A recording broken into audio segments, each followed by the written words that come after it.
Marriage problems? Here's an 8-step rescue plan. Marriage problems need fixing, not ignoring.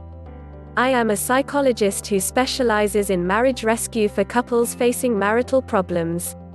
When couples first contact me for help with their marriage, they typically feel distressed, even hopeless, about their relationship. If they can look back and remember good times that occurred earlier in their partnership, however, that usually signals that the marriage can be saved. In fact, this kind of marriage still has the potential to become exactly the kind of partnership the couple had hoped for when they said, "I do." What transitions couples from desperation about their difficulties to delight in sharing their lives together? Here's the 8-step pathway along which I guide my therapy clients, and which you are welcome to take as well. 1. Make a list of all the issues about which you have disagreements.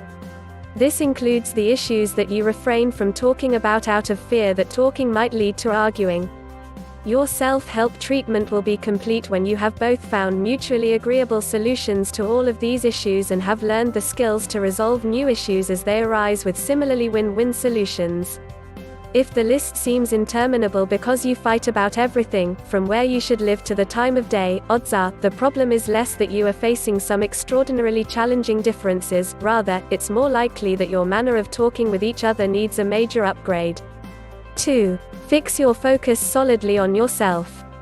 Attempts to get your partner to change invite defensiveness. No one likes being told they're doing things wrong, or, far worse, that they are a bad person. It's better by far for both of you to each use your energies and intelligence to figure out what you could do differently. Here's a question that can get you started: what would enable you to stay loving and good-humored even if the frustrating pieces in your spouse's repertoire never get an upgrade? That's how to become self-centered in the best sense. If both of you are seeking to facilitate your own upgrades, the marriage will blossom. 3. Cut the crap. Pardon my language. But the point is that negative muck that you give each other is totally unhelpful.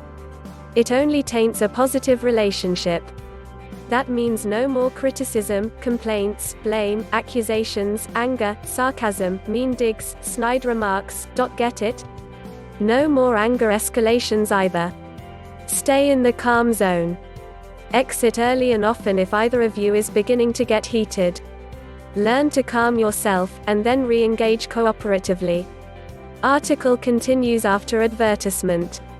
Research psychologist John Gottman has found that marriages generally survive if the ratio of good to bad interactions is 5-1. Do you want to barely survive? Or do you want to save the marriage in a way that will make it thrive? If thriving is your goal, aim for 100 million to 1. That means, don't sling mud at all.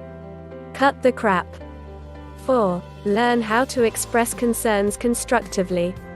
A simple way to do that in sensitive conversations is to stick with the following sentence starter options. In my clinical work, I give couples a handout that includes these starter phrases. I encourage them to use the handout frequently, checking how to start each comment that might be sensitive or on topics that they know could be prickly. Please feel free to download the full 6-sentence starters guide. Click here and scroll down. I feel. Followed by a one-word feeling such as anxious, sad, etc. My concern is. I would like to.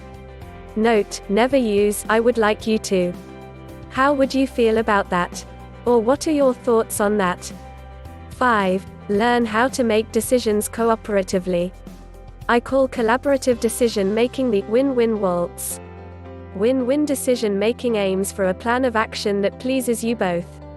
No more insistence designed to get your way. Instead, when you have differences, quietly express your underlying concerns, listen calmly to understand your partner's concerns, and then create a solution that's responsive to both of your concerns. Article continues after advertisement. Practice this skill set on all the issues you listed in Step 1. You may be amazed to discover that, even on issues that seemed intractable, you will be able to co-create solutions that will work for both of you. 6. Eliminate the 3 A's that ruin marriages. Affairs, addictions, and excessive anger are deal breakers. They are out of bounds in a healthy marriage. Fix the habit, or it's game over. If you or your spouse has these problems, saving this kind of marriage could be a mistaken goal. Better to end a marriage than to continue a marriage with these hurtful habits. Better yet is for each of you to figure out what you can do differently in the future. The one with the A habit needs to figure out how to end it. The partner needs to heal, and also to learn alternatives to tolerating the habit. Most importantly, especially if you have children who need you to learn how to be more emotionally healthy as individuals and as a couple, is for the two of you both to commit to building a new kind of marriage. That is, end the old marriage. Build a new one with the same partner. Build a marriage where there are zero affairs, addictions, or excessive anger, and instead, abounding love and trust. 7. Radically increase the positive energies you give your partner. Smile more. Touch more. Hug more. More eye kisses. More sex. More shared time and shared projects. More appreciation. More dwelling on what you like about your partner. Article continues after advertisement. Respond more often with agreement in response to things your partner says that in the past you might have answered with "but." Listening is loving, especially when you are listening to take in information, not to show what's wrong with what your partner says or to show that you know more. Help out more. Give more praise and more gratitude. Do more fun activities together. Laugh and joke more, do new things, and go new places together. The best things in life really are free. And the more positives you give, the more you'll get. I wrote above about Gottman's 5-to-1 ratio. Increasing the positives is every bit as important as decreasing negatives to hit a 100 million to 1 ratio. 8. Look back at your parents' marriage and assess its strengths and weaknesses. Decide what you want to do differently. When people marry, they bring along a recording in their head of how their parents treated each other, as well as how they were treated by their parents. These relationships are where folks learn patterns of interacting for intimate relationships. Decide consciously what to keep from your folks and what to do differently.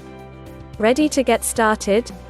Would you expect to drive a car without first taking driver's ed? Search out books and marriage courses to learn the communication and conflict resolution skills for marriage partnership. Then, in addition to ending your marriage problems, you'll make your partnership a loving success.